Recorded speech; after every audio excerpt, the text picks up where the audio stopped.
Good afternoon, everybody. I hope you're all doing well out there and getting ready for America for Thanksgiving, and in Europe getting ready for cold winter weather or rain, as I seem to recall lately. I wanted to have a talk to you all, and I especially want to have a talk to those of you who are ever so slightly younger than me. Um, and I'll tell you why. I've seen a lot of really strange and sad behavior after the election, and I saw the same excessive reaction during the pandemic. And what I wanted to do is I want to try to share with you a little bit for you younger generation who may not be looking forward with the same deal of confidence and happiness as when I was a teenager or when I grew up. I'm not that old because things have changed really quickly, and you are probably ever so slightly confused.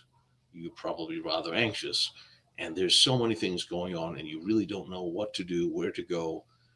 And I'm basing that on conversations I've had with teenagers and people in their early 20s lately, and it's very distressing for me because some of you know me as a military historian because that was my study was history, and the other was psychology.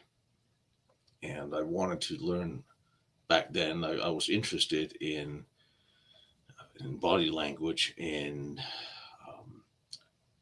human behavior in general, trying to figure out why people did the things they did. Also, because I worked in personal protection for many years, and I worked with battered women, stalking victims for many, many years. And that was always my cause because I was my male role model in my life was my granddad, who was a really good man and he was an old, ever so slightly old-fashioned man. But he believed you take care of your family, better or worse. You hold the door for women. He's a chivalrous old guy in many ways, and that rubbed off. That's sort of the mantra of what I grew up always being everybody's big brother because that's what I believe a man should be, the protector of those physically weaker um, women and children uh, than themselves. And so that was my foundation. That was my psychological foundation. Was there were always the eternal role of the big brother, which became a little boring because whenever there was a party, I was always ended up being the designated driver because I was the sober one because I was always getting ready to compete in sports and stuff, so I didn't drink much. But there's a couple of things I've noticed, and I want to try to break it down for you, especially like if you're younger and if you see yourself on the political left. I guess I don't want to make this about politics, but it is the extreme behavior is more pronounced on the political left, or people who have that mindset, than it is amongst conservatives, and that is very well documented. Um, and I think a lot of this has to do with the input and the stimuli that people are getting, especially through the media, and have done so for many, many years. Because the evolution of mass media changed, and the way the news was projected to you changed in a little bit of my lifetime. I've seen an evolution from growing. I didn't have a cell phone when I was a kid. Thank God for that. Eventually, I got a little older, and I had a pager in the military. I had a pager. Um, it was never. Now I have a cell phone, as you can all clearly hear. I hate it. Um, the news was at, and I want you to take this journey with me because there's a reason behind it. I'm going to explain it to you so you can see where you can go for your own mental health. I'm going to try to explain a little bit of how we got to where we are and why you are feeling the way you do. Because, as Jung said, your own biggest enemy, paraphrasing, is yourself and your mind. And if you're given misleading stimuli constantly that's keeping you off edge and being nervous and being frustrated, like trying to record this on a random Friday with my phone doing this thing. Um, I only have the sound on my phone today because I'm expecting the mail to deliver something I have to sign for. The sound is never on my phone. I do not get updates. I don't get tweets or trendings or all that nonsense. I don't care. If you want to get a hold of me, send me a text message. I'll get back to you whenever I have time when I'm done doing what I'm doing. I'm not a slave to my phone. I'm not a slave to the information uh, campaign, and that keeps me very sane because I know how much it affects you. So when I grew up, when I was a teenager, what I had to look forward to, the Cold War just ended. The breakup of the Warsaw Pact just ended. I went to school, and remember, this is not that long ago. I went to school and we had nuclear alarm drills because I grew up in the tail end. My conscious memories are of the tail end of the Cold War, which basically only ended in 91 to 93. Um, I went to school where we had the air raid sirens go on every Wednesday at 12 o'clock. We had to have evacuation drills. We went to visit civil defense shelters. There was an ever, we all know that the Cold War was two large sides with nuclear weapons that had enough weaponry to destroy us all many, many times over. But there was not a sense of anxiety. I didn't feel anxious because the alarms went off and we had to go pretend there was a drill or talk about if there was a nuclear war. It wasn't something that we all carried around as a big deal of concern. It was just, well, it could happen. My mom ran a very large hotel where there was NATO summits. I would sometimes, if there was large uh, meetings, she had a recommendation from, I think it was one of them was from President Bush when he was a VP for her work up there. And that was very interesting what she did there, especially during the Cold War. Because I would sometimes have to come up, leave school, and I was a kid, and I would go visit my mom, and have to be patted down by Secret Service to go and see my mom. And there was all these soldiers and Secret Service, and it was interesting. It was an interesting time because we knew we were right in the just. We knew we were the just cause and the free West, and we knew that communist Soviet Union was wrong, and morally, ethically, we knew that freedom was important, and that's something a lot of people of the younger generation today, you have no idea how important freedom is. People have died to be free. Uh, I have friends that escaped the Cold War, the Soviet Union, by swimming icy lakes and had their children drown while they tried to just to get to freedom. And today we have almost come full circle in the West, where the communism that the communists got rid of is now perpetrating through our mindset. We just call it something else. And that is what you have been exposed to for the past many decades. And that has shaped your perception. It has shaped your school teacher's perception and that of the media. No one calls themselves communists anymore. But all their mindset, like the globalists, they don't call themselves communists. But their mindset, their agendas are. It's just by a different name. But what you could, like I said, I'm going to try to actually make this a positive because you have more to look forward to than you think. You just have to make it your own. I'll explain. Like I said, there was nobody that was drinking in my school. There was nobody on medications. Nobody was on Ritalin or any of those nonsense pills. We got 5 vaccines when we were kids, and that was it. There's no one, not even kids were not even smoking. I didn't know anybody who did coke until I got to college, and there was one rich kid who did because he wanted to be the cool guy. Everything was you could ride your bicycle. If you were a 7, 8 year old, ride their bike through town to school, take the bus alone to school. It was never a thing. I never rode the bus. There was no school bus picking me up. I would ride my bicycle when I got a little older, 10, 11, 12, and it was, four, 4 miles, I guess, 5 through town. Um, you could play out late at night. There was not any of the inherent dangers that you have in cities today.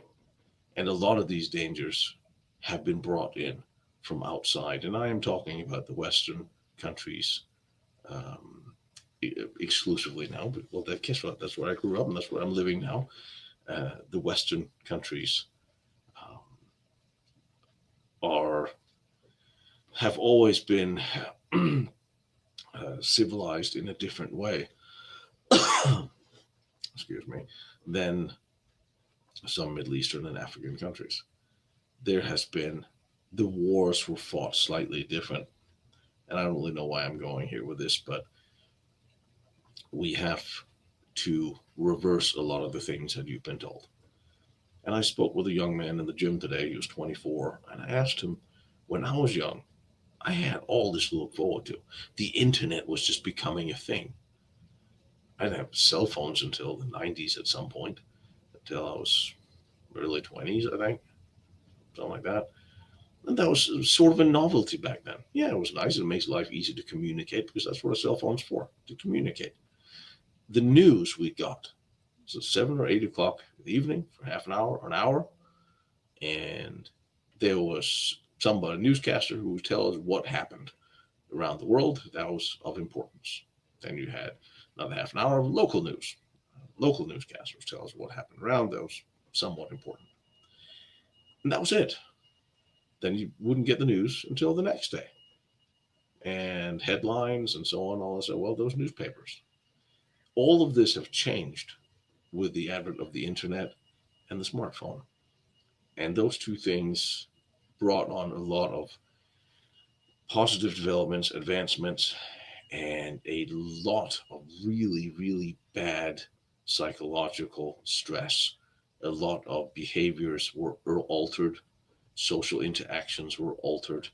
Your stress level has now gone up. I see teenagers and young people, all this, constantly stressed, constantly on pills, constantly worried about everything, things they probably shouldn't worry about.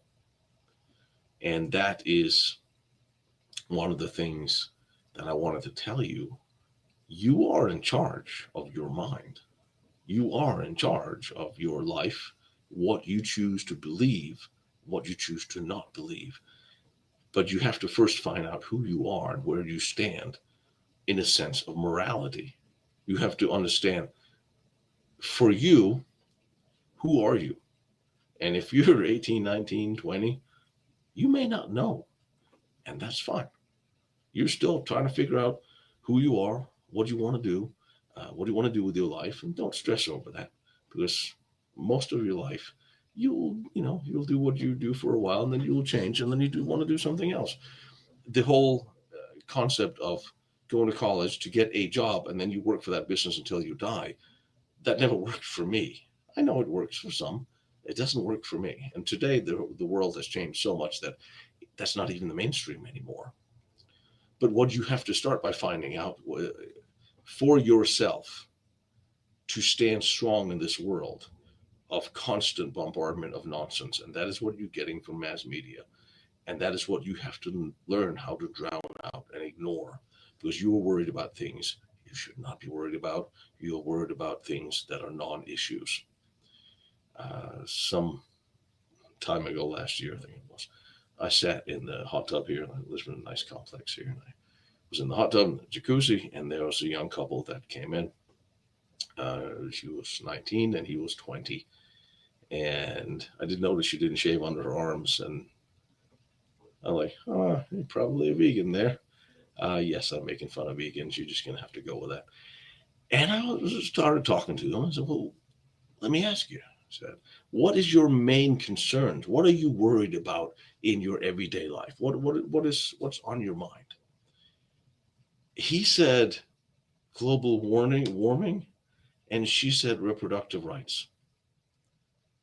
And I'm like, okay, well, that's easily fixed. I told him, global warming's not going to kill you. It's not where you've been told it is.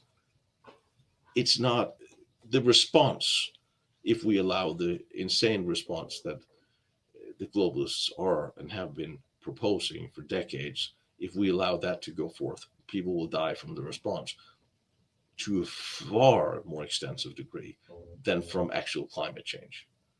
And if you look at the actual true statistics, the deaths from climate change are gradually, slowly declining.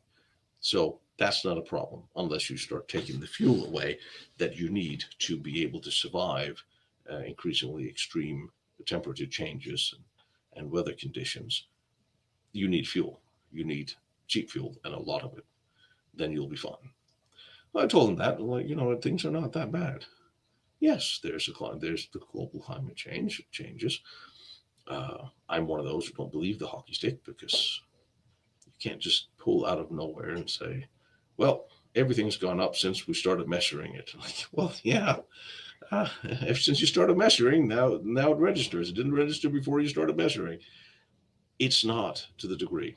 It has been hijacked by an agenda, an economic and global political agenda, and that is why they're putting fear in you in order to sign up for things that you don't need. And we certainly do not need an extreme reaction to. Well, I explained it to them. Saying, you really don't have to worry about it. It's nothing, not going to affect you. Nothing in climate change, unless you get caught up in an earthquake or something, is going to affect you at any which way on your daily life. It'll be slow, gradual, one way or another way, you'll be fine. And I told her, you live in California. What does it mean? What does that mean, your reproductive rights? You can reproduce anytime you want. You need a permit to adopt a dog, but you can have a kid no matter how uneducated or poor you are. So that's not a problem. Well, that's not what I mean. I want to have the right to have an abortion. Like, okay, you live in California. That will never change. Ever, ever, ever. So you don't have to worry about that. And I looked at him and said, well, aren't you happy? I just told you that your biggest concerns being 19 and 20 is absolutely unfounded for you to worry about. And like, yes, but no, but this, but that. Then you want to worry. When I was 19 and 20, I was competing in bodybuilding with, besides how much I could bench and how much food I could eat and how much money I could scrounge up, my overruling instinctive interest in life was chasing hot girls. Hello, you're 19, 20-year old. You want to make money and you want to have sex, preferably a lot of it. And if you can afford a car, you definitely want a car so you can look cool, so you can drive further and expand your net more to chase pretty girls in the next town over. That should pretty much be the extent of your genetic interest when you're 19 and 20. If you had said to me, and no one in my class back then, I would went to high school or college or grade school, university with, would ever have made that statement. I'm sitting there thinking, well, so where did it come from? Why are you worried about it? Because now these causes have been elevated and hijacked by a media who wants to keep you scared, who wants to tell you, like, let's take the Trump is a Nazi, which is, at this point in time, I'm a military historian. I know Nazis. I know how dictatorial regimes work. I know dictatorships. I know historically what a dictatorship is. A dictatorship is what we have begun to see over the past many years. A dictatorship is when you use your justice department, police forces, intelligence services to go after private citizens or political opponents or freedom of speech. That is what dictatorships do. And that's what's been going on here. Started in '08 and increasingly so the last 3.5 years um, has been a nightmare.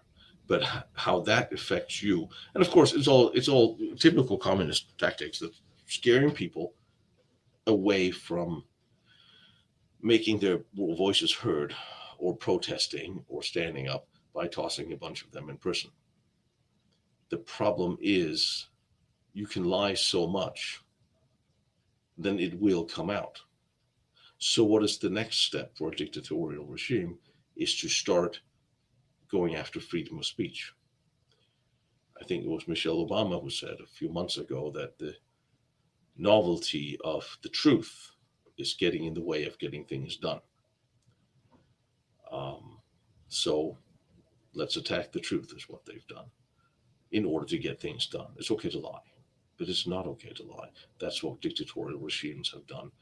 And that's what the intelligence state have done to the media and to the news. Ever since the 60s, the CIA had Operation Mockingbird that took over, started infiltrating media and news in order to influence the presentation of news stories. Very verified, nothing new about that at all. Um, that was easier back then. You had Maybe you had to talk to the news editor. Now you're dealing with newspapers, radio, and television. That was easy. Now you have more radio stations, more television stations, and you have the internet.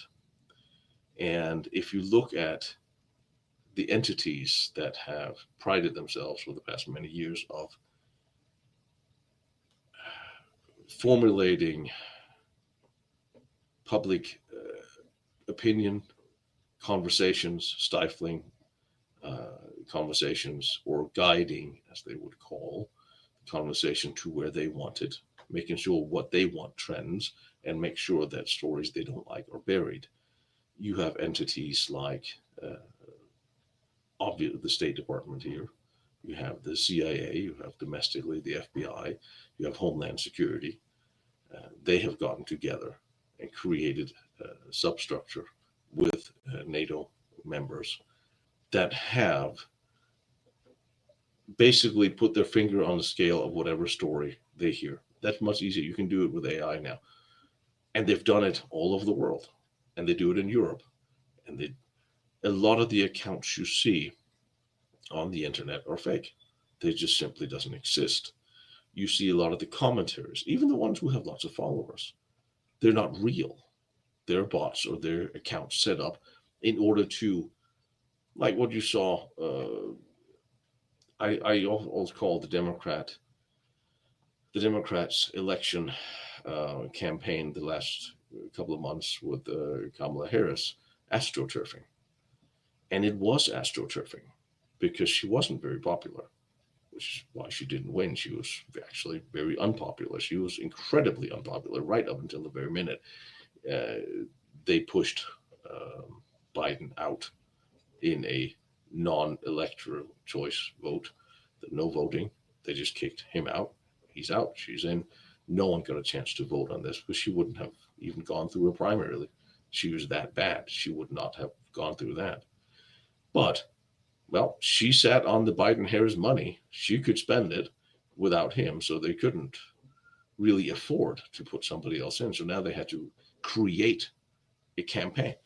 And that's what they did. And intelligence analysts have analyzed the patterns of cell phones, for one.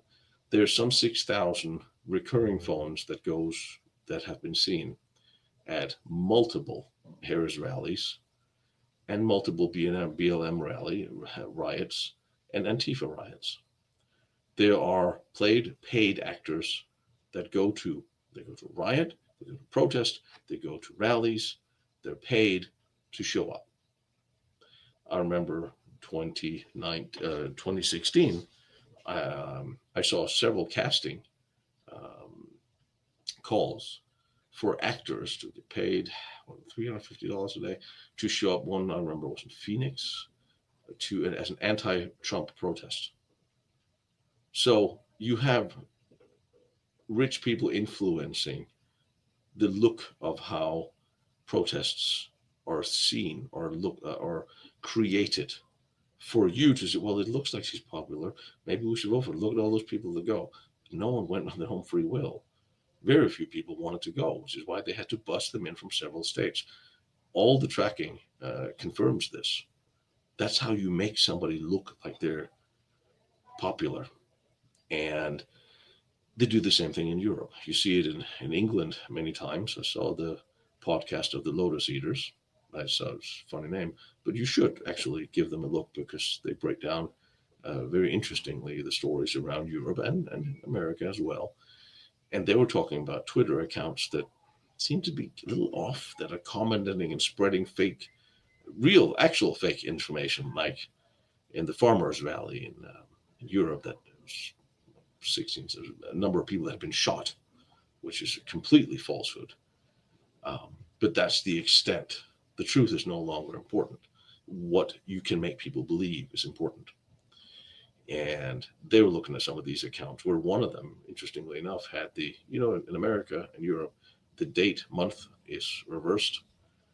And somebody pretending to be British had it reversed, like we do in America. So, again, you're looking at State Department influences. You look at it in Germany. You're looking at them going after freedom of speech. You're looking at authorities trying to arrest people who speak freely, which is the most important and key component to preserve a democratic and free world. It has to be preserved by freedom of speech. If you can no longer have an open and honest conversation, regardless who takes offense, it doesn't matter. There's no such thing as hate speech. There's no such, well, there is, but there's no such thing as bad words or this or that. You can't say this, you can't say that. That was never a thing. Not many years ago when I was younger. You could call fat people fat. You could make fun of Prius. Not a problem. Um, you you had you didn't have any of those filters. You look at old TV shows. You could make fun of everything, and it was fine, and everybody was laughing. No one was hurt until it was now used. It was hijacked again by predominantly the left. They hijack language by slowly taking words away that you can't use. If you're 20 now, there are words you would never speak that we would probably have used in daily talk 20 years ago. This was never an issue. How did that become an issue? Because you allowed it to be. This is where you have to look inside yourself. And this is my talk to you, how to cope with a massive, organized propaganda. There's a well organized attack on all your senses to deliberately keeping you off guard, because that's the only way you don't critically start wondering what in God's name they're actually doing. You have to ground yourself in who you are. And if you're young and you have been listening to all these things, you have to seriously, and I'm saying this, stop watching TV, stop watching news, stop following news, trending this, that, or the other. Ignore it, block it out, turn it off. It's bad enough that every single TV show you will ever watch always makes fun of the conservatives and always takes the side of the left. It's done so because your schools, entertainment industry, education, reporters, journalists, television, media, news have always had a left bent. It always had. And believe it or not, dear leftist friends, you are far from always right. In fact, many, many times you are wrong. And when you're wrong, people usually get hurt. Like I said, the leftist agenda used to be for the working man, working people, um, against foreign wars, wars in general. It was social health care, social welfare, taking care of the poor and the weak and the undertrodden, and so on. That's no longer where the cultural left is. The cultural left is funded by ultra rich elites because that's how you can afford. Kamala Harris raised $1 billion, and she came out of the campaign $20 million in deficit. Well, thank God she didn't become president, because if you can't run a campaign, you sure as hell can't run a country. But that's just one thing. Millions have flowed in. And the only reason why they flow in to the left is because there are business interests who's interested in this. Just look at what's going on in England. They're now going after the farmers, giving them inheritance tax. Farmers are asset rich, but they're cash poor. You don't make a lot of money. Some farmers, the majority, the average farmer income in Britain is some £33,000 a year, which is nothing. You make more money working at Chipotle out there. They want to put on a 40%, well, 40% inheritance tax, which no one can afford. So they're going to have to sell their farms in order to pay that. So they'll lose their farm. So over the next generation, British farmers, most of them will go out of business because of this policy if they allow it to go through. And the idiot they have as prime minister now already said that, well, BlackRock will just buy it. BlackRock again, DEI, BlackRock, State Street, Vanguard, those gigantic financial entities that want to shape and change the minds, in the words of their own CEO, the minds of businesses who doesn't want to get on the DEI bandwagon by forcing them to change their minds. Absolutely atrocious. That is what we need to fight. There's a lot of battles we need to fight. Freedom of speech is one of them, paramount. Even if you take offense, it doesn't matter. So the thing about taking offense is you can just decide not to. If I or somebody else say things that you think is offensive, well, you can change the channel. You don't have to listen. You can just look somewhere else. If somebody on TV says something that I don't think is funny because I think he's offensive towards straight white men, I can just change the channel. Okay, I haven't actually turned my watch TV for a year or so because of that. Do you have any idea when I go to work and I get up in the morning, I listen to music. I used to listen to talk radio and get political news and hear what's going on. I listen to music. I'm in a better mood because I don't have to worry about what he said or she said or what this idiot's going to do, what's going to happen with that. If I can't change the event, if I'm not in charge of it, if I don't have to stock up on things preparing for something, I can afford to ignore it. I will keep myself abreast of what's going on, certainly, by the basic facts of what is happening. Without opinion, I'll make my own opinion, and that's what you need to do. Keep yourself basically abreast of what's going on, but stop letting yourself be influenced by the fear mongering. Stop letting yourself be lied to, and that is where you need to start looking inside yourself. Who are you? What do you believe in? Do you believe men can be women? Okay. Instinctively, do you believe that? If we take all the nonsense that's been said in the media away, do you believe that? Well, then you are probably who you are to a large extent a result of what you believe in. But a lot of what you believe in, if you are scared and confused, is not necessarily the truth. Start with something you understand. Start with, do you believe that you can be a better you? Can you be a stronger person? Can you run a 12-minute mile? Things that do you think is right for men and women? I'm using these as examples because they're fairly obvious. Do you think it's right for men and women to compete against each other in sports? I don't. Men are physically stronger than women. Genetic men should not compete against genetic women. That's not fair on the women. So where are the feminists on this? They're actively waging war on your young girls by having genetic males allowed to compete against them and win. Like the most disgraceful thing when male genetic boxers in the Olympics. But this is an agenda that they're pushing from on high. It's part of the globalist agenda to separate us, to make people.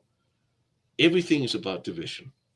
And 20, 30 years ago, the race relations in America wasn't really that bad. From 2008 under Obama, they really have begun to be pushed. And now it's seen with this last election, finally people are waking up to the fact that it's not about black Americans or white Americans, it's about Americans. In Europe, they've done everything they can to just look at what's going on in England, in all European countries. You can't say anything against criminal immigrants. or illegal. Well, they're all illegal immigrants to the most part, but the crimes they commit, rapes, mass rapes, murders, the things they do, they hardly get any jail time for. But if you tweet it or tweet anything to that effect, you go to jail. Now, there was other Germans were looking to arrest some guy who texted about a politician, in some German politician, who was that she was fat. I saw a picture of her. Oh my God, she is fat. Really? The police are going to chase you around because you said some politician is fat? Is that important for police?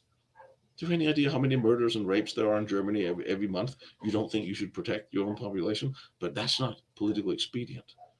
They lie about the numbers. They do that in all Western countries now. They arrest numbers. They revise them. They change them. What do you think? You. Do you think it's okay for men to rape women and not go to jail? Understand who you are. Understand what you are willing to fight for.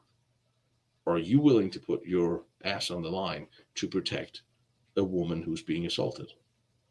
I am. Because I would not want to live with myself if I didn't. Even if I knew I couldn't, if I couldn't possibly win that confrontation, I would still have to engage because I wouldn't want to live with myself if I didn't. That's who I am. Am I willing to die to protect women and children? Yes, I am. I would like not to. I would like rapists and criminals, and drug dealers, and those who prey on women and children to be locked up in prison for the rest of their lives. I would like murderers and rapists to not be alive. I'm very much in favor of the death penalty. And we're many, many times, as we hear, and you don't hear a lot about it in the news because, well, remember who is telling you the news and what is their agenda. Just know what you think is okay. Is it okay for all Western countries to pay more money in taxes, in expenses, in gas, in order to feed, house illegal immigrants who have snuck into your countries, not supposed to be there, just because they want financial gain instead of staying at home and building their own countries up? It's all very straightforward. If there was no illegal immigrants in Western countries would be far richer, and everything you would pay for would be far cheaper. Is it okay for some hypothetical dream of some madman in a mountain somewhere said we need to get rid of all gas cars? People don't need to travel. What are the globalists and the World Economic Forum? The UN wants 70% less cars on the streets by 2030, 35. Basically, they don't want you to go anywhere. We're back to freedom. Do you believe you're free where you are? Look around you. Are you free? Can you travel as you want? Can you say whatever you want? Can you tweet whatever you want? Can you write whatever you want? If you write a post or a tweet or an opinion, to me, that's not violence. That's not hate speech. That's nonsense. I know what violence is. I know what it looks like. And it's not something that jumps off a page of Twitter or Facebook. Write whatever you want. Say whatever you want. Can you do that without getting fired? Can you do that without law coming after you? Do you have freedom of speech? Do you? Really? Do you have the option to go make a little extra money by painting your neighbor's garage without the IRS putting you in jail if you don't mention that? Do you have that much freedom? Do you have, what do you have? What do you want? What do you believe in? That's what you need to find out. You need to live you, and you need to ignore all the chaff and all the nonsense around you. That is extremely important for your own sanity. Stop listening to the lies because you need to be strong in your center. Like, I am a man. I know that. And I damn well know what a woman is. I know what I'm willing to fight for. I know what I'm willing to do and not do. I know what my moral center is. I know that rape, drug dealing is wrong. I know that stealing is wrong. I know preying on the innocent is wrong. I know that by that definition, a whole lot of politicians around the Western world should probably be in jail by now. I know corruption is wrong. I know treason is wrong. I know selling out your country is wrong. I know patriotism, love of your country, is a good thing. Because how else can a country survive? How can a country exist if you don't take out the great things that made that country, that created you and fed you and clothed you and harbored you and gave you everything around you, whatever country that is? Love your country for the good it has done for you and others. Every country's done something bad. And don't buy into the whole, well, slavery was no.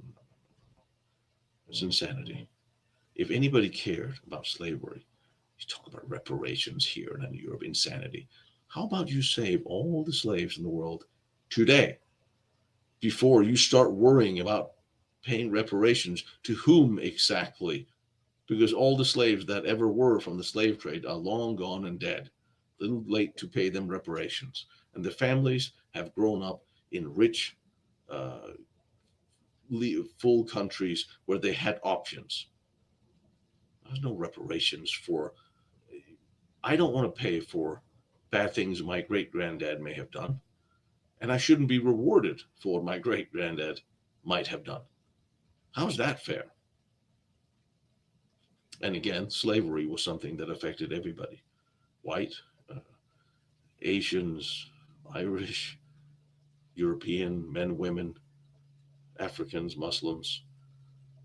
Everyone have been slaves.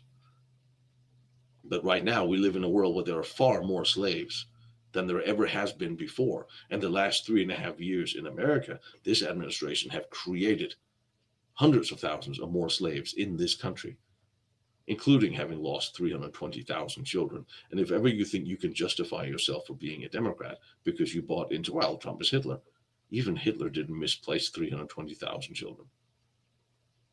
Okay, we can get into the Lebensborn on that, but that's a whole different conversation that I talked about in my documentary on the Ananaba Unlost Battlefields.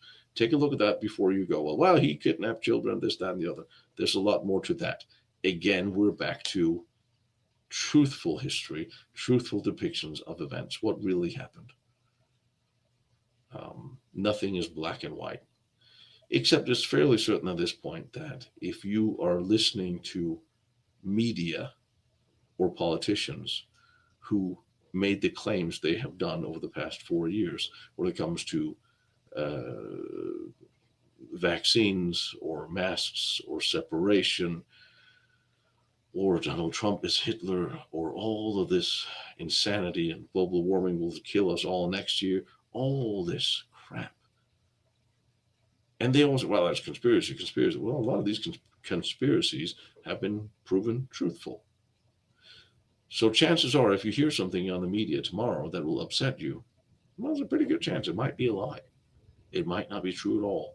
It might not affect you. It might be explained in a way that specifically is designed to upset you, but it has no truth or merit and it will never affect you. Hear the people talking now that Trump is elected. We will lose all our rights. And I ask you, what rights will you lose?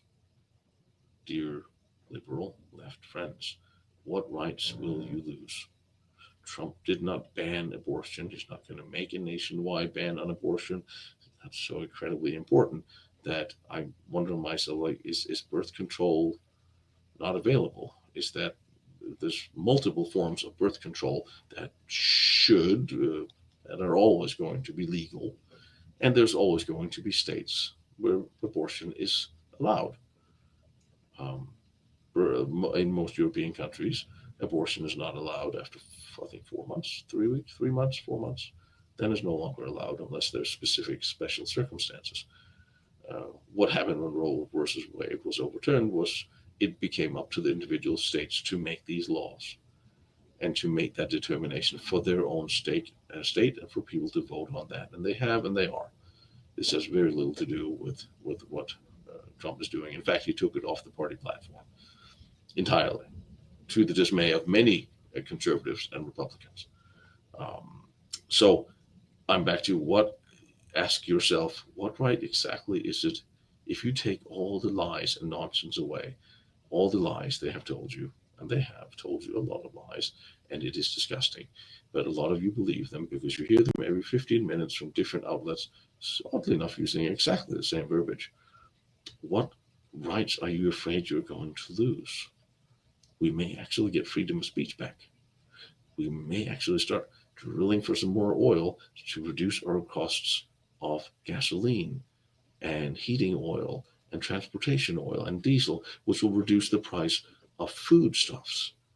We may actually get to have our country back in a functional order. That is certainly what I'm hoping for. The vote for Trump was more a vote against the insanity that the left have come to represent. And instead of looking inside themselves, going, maybe we should go back to a pre-Clinton era, sort of more, a little bit more level-headed governance. They're going after, well, we need to censor podcasts. We need to censor the internet. And if you cannot affect any of these things that are happening on that level, if you don't, at sometimes like I do, talk about them, then ignore them and find out what makes you happy and then do that. What does make you happy? That is really what defines you. Who are you is based on what do you believe in? What are you willing to fight for? What are you willing to argue for? And then what makes you happy? A lot of you don't know what you want to do for a job, for a life, for a career. Well, do something. You got to pay your bills. Do something. And if you can do something that you enjoy doing, awesome. And honestly, here's a little life tidbit: do something that makes you happy for a living.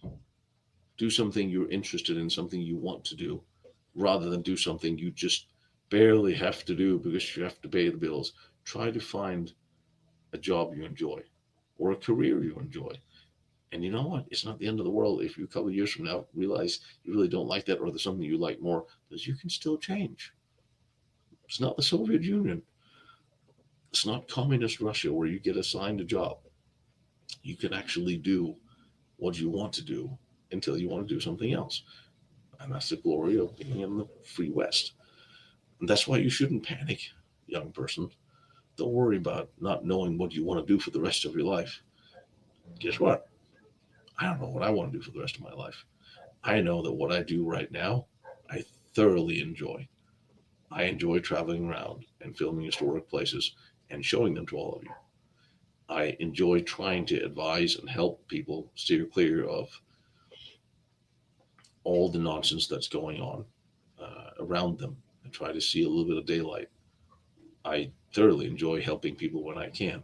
Now, granted, I would probably like to make a whole hell of a lot more money. I guess I could do something else for a lot more money, but I might not enjoy it. And I enjoy what I do. Besides, if I make more money, I'm just going to give it away anyway because I always did when I had it. So find the things that make you happy and do that. And believe what you believe.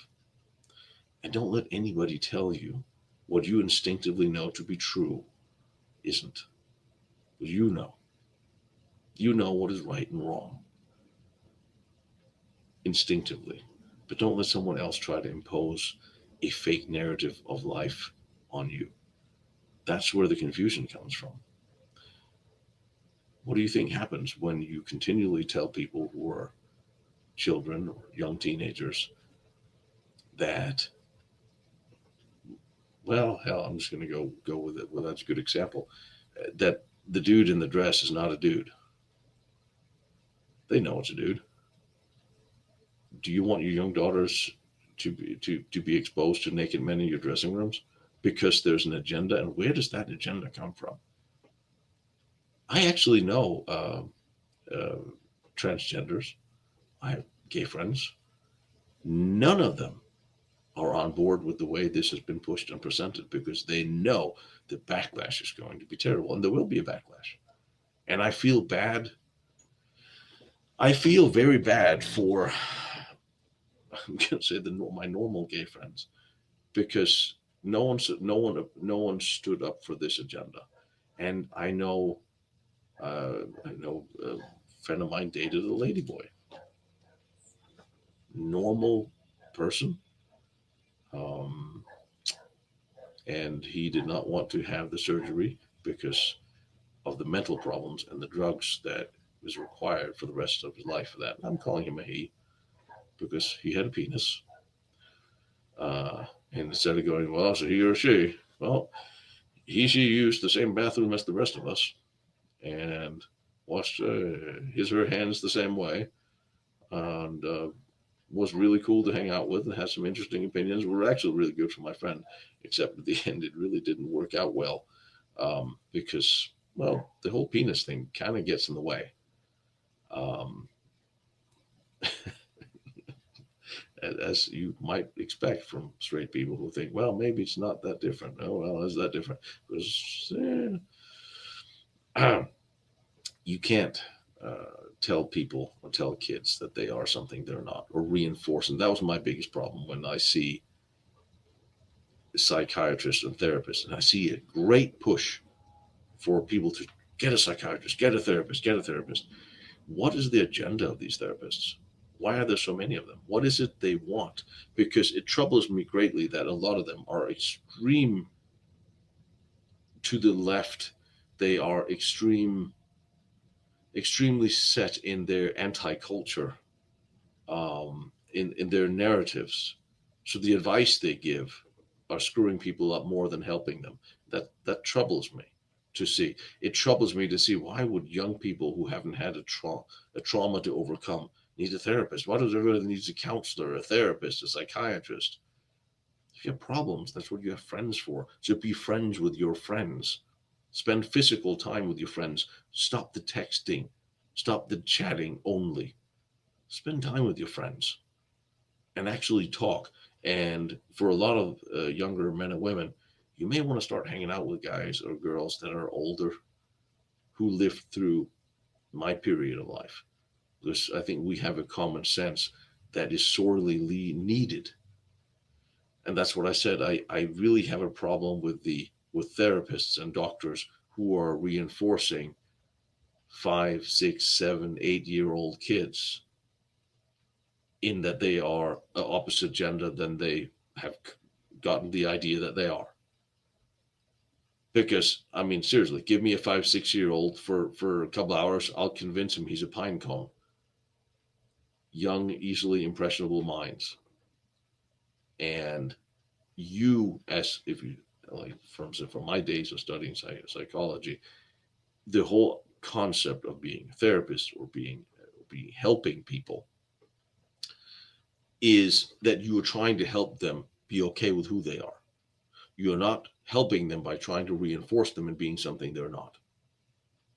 You help people trying to overcome traumatic situations, traumas, childhood traumas, rapes, things that happen to them, losing legs or limbs, or parents, or traumatic situations they need help getting through, getting over. That's what psychiatry is for.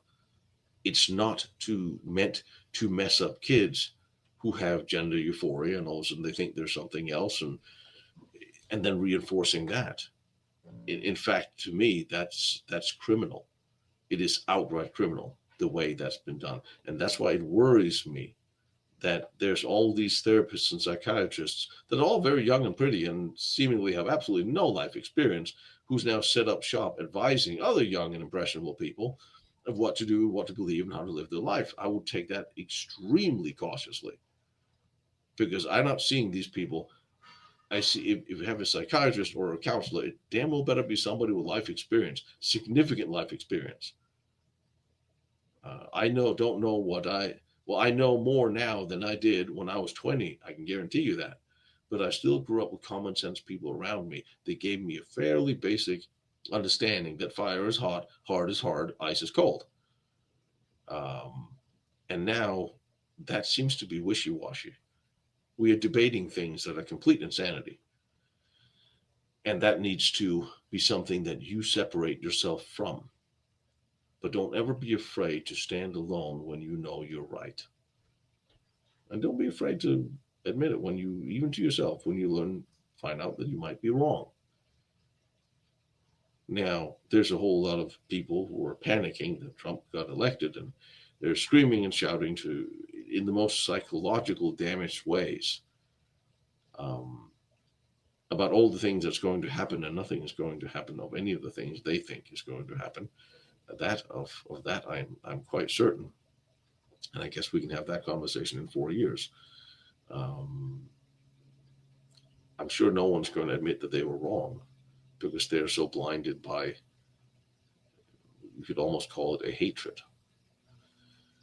which has been imposed. If enough people tell you that someone tells you that this person is worse than Hitler, and Hitler, yet nobody really knows anything about Hitler, but you say, well, he's worse than Stalin. Nobody will really know what that means. He's worse than Mao. Communists killed hundreds of millions of people throughout time, way more than Hitler ever did. But you never hear them talk about how damaging communists are, how wrong Marx is. And Marx was wrong. And Marx and his philosophy is extremely destructive. And that has been permeated throughout globalism, World Economic Forum, extremely rich people who apparently seem to be able to afford it. But I guess all dictatorships are great when you are on top of the peak, when you are the rich one who has friends with the Politburo, or have control files making damn sure that you are going to say what they want you to say, which is all those nice people supporting Kamala who went to Diddy's parties or Epstein Island and so on and so forth. And I'm just opening that up because you will probably see now more like that's going to come out. And I don't know how corrupted Hollywood is. I was never invited to any of those parties. Don't get me wrong. I'm spent my time as an actor, and if you invite me to a place there's free food, I'm bound to show up. But if strange things start happening around kids, um, there may be resulting gunfire because I can be surrounded by people who are utterly wrong, and I would be happy to point it out because I know I'm right. Find out who you are, find out what makes you happy, and then do that. But turn off the news, the mass media. Take one day a week, keep yourself informed, and always look at the other side of the argument. You may have to look for it extensively, and then look inside yourself and go, well, does this sound like it makes sense? If it doesn't, it might not make sense. Can you change it? Will it change your world? If it doesn't, well, definitely don't worry about it.